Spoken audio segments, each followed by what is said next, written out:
Since early on, you learned that being intelligent was not just a characteristic, it was an identity. You were the special one, the above average, the one who would go far. Remember? It wasn't just about getting good grades or learning quickly. It was the way adults looked at you as if they saw something rare, almost magical. Every word you spoke became a source of pride. Every achievement, a prophecy being fulfilled.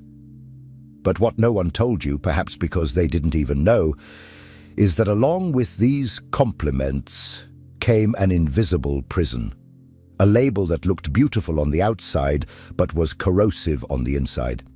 Being called a genius at 8 years old may seem like a gift, but by 30, it can turn into a curse. The problem with being recognized too early is that it conditions your worth to your performance. You are no longer just a child, you are the prodigy. And this title comes with a silent contract. You need to keep impressing, always. Because if you stop, if you stumble, if you fail, then you weren't that much of a prodigy after all. And this idea haunts you. You began to internalize that your worth lies in delivering exceptional results.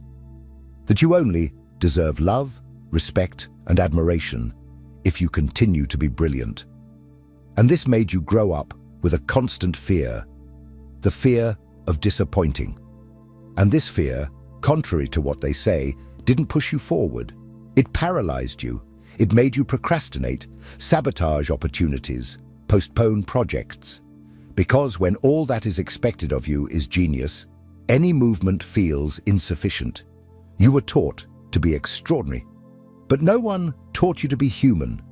And the cruelest part of it all is that this label doesn't stop in time.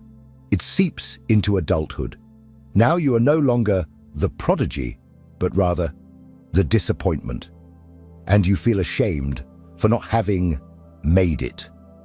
You avoid family gatherings, ignore former teachers, flee from comparisons with peers who weren't that smart, but who now have their lives more together than yours. Arthur Schopenhauer, with his dark yet honest view of existence, saw this suffering as inevitable. For him, the world is indifferent to individual brilliance. The blind will to live drags us in search of satisfaction, but the more aware we are, the more we realize the futility of it all. What for others is just passing frustration, for you is almost an existential anguish.